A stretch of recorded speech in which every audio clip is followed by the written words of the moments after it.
nesse ponto, a gente tem que entrar no ambiente iniciático. Iniciação, né? Por exemplo, assim, a palavra iniciação, que é muito usada aí no seu programa, né?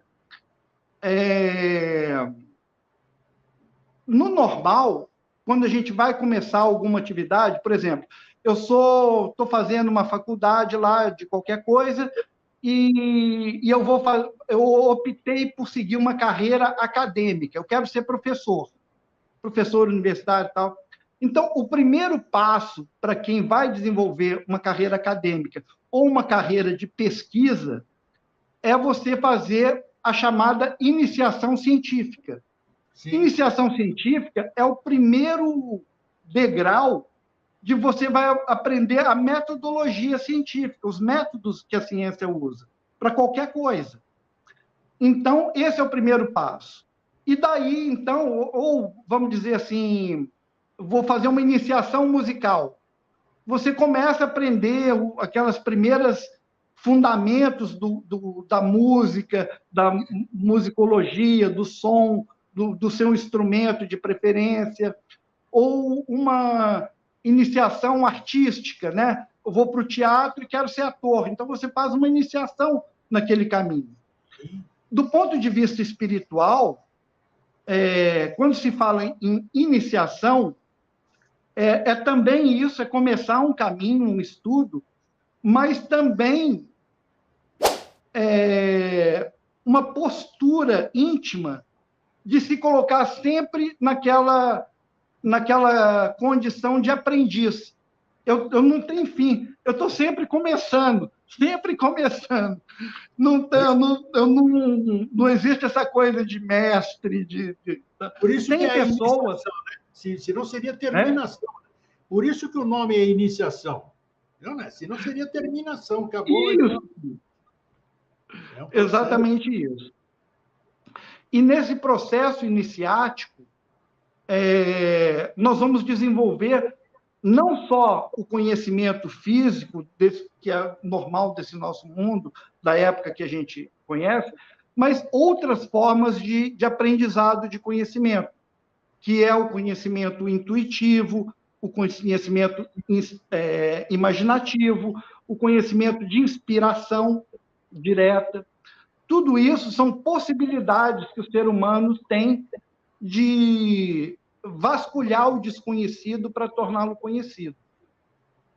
Só que existem, assim, algumas dificuldades para isso, existem obstáculos. Eu me lembrei agora aqueles índios lá do México, como é que chama? Onde tem a pirâmide mexicana, lá no Golfo do México? Sim. Chichén Itzá. Ali viviam, né, aqueles povos originários antigos, e eles... teve um estudante de antropologia americano que foi fazer um estudo sobre as plantas medicinais que os xamãs usavam. Sim. E ele conheceu um índio chamado Dom Juan, que o iniciou nesses estudos xamânicos de você ver outras realidades. Então, para ele, que era um cientista acadêmico, ele tinha a mente muito fechada. Então, foram anos de prática com o Dom Juan lá, até que o Dom Juan chega para ele e explica para ele os 4 inimigos, que o homem que quer se libertar dessa visão estreita de mundo, de visão de túnel, visão de silo, e ganhar uma visão holística maior, ele tem que enfrentar 4 inimigos na vida dele.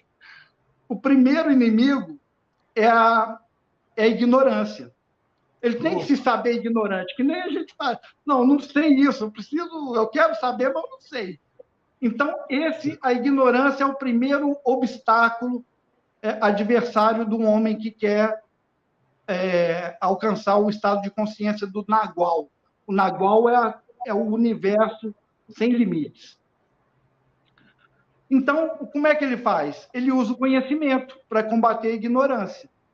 com a espada do conhecimento, com o estudo, ele vê que a ignorância, o medo, tudo aquilo, não há mais razão de ser, porque ele vê as coisas claras. Ele estudou, sabe como é que funciona, então ele dissipa a ignorância e dissipa o medo.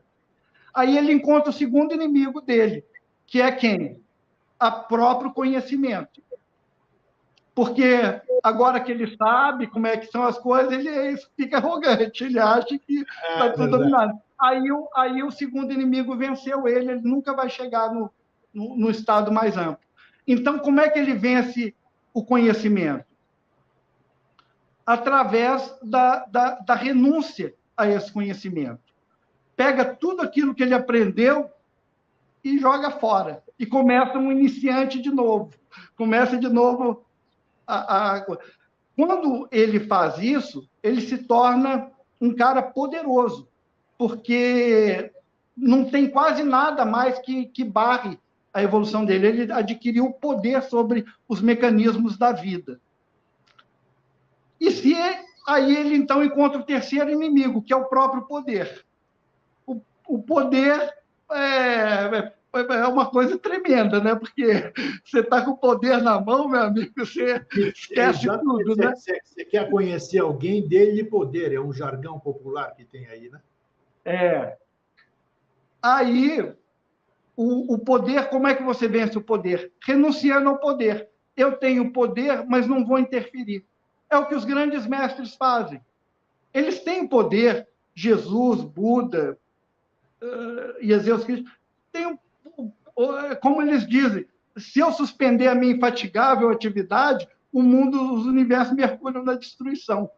Krishna fala para o Arjuna. Então, eles têm o poder, mas eles deixam as coisas caminharem.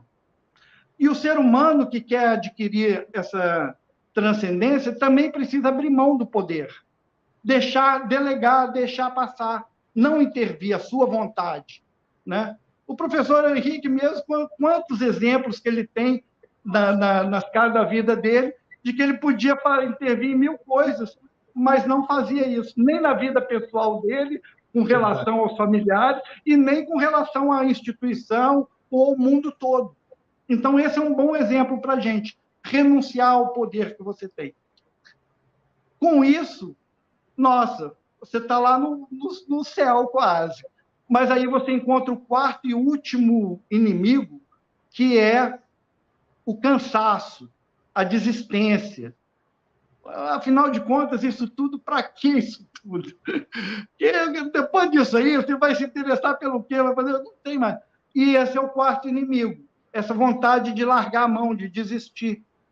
Então, do seu próprio processo. Então, é muito importante a gente seguir esses caminhos, pelo menos assim, ter um parâmetro, para poder entender que a iniciação ela nunca vai ter fim. Você sempre vai encontrar um obstáculo e uma nova porta, um novo universo.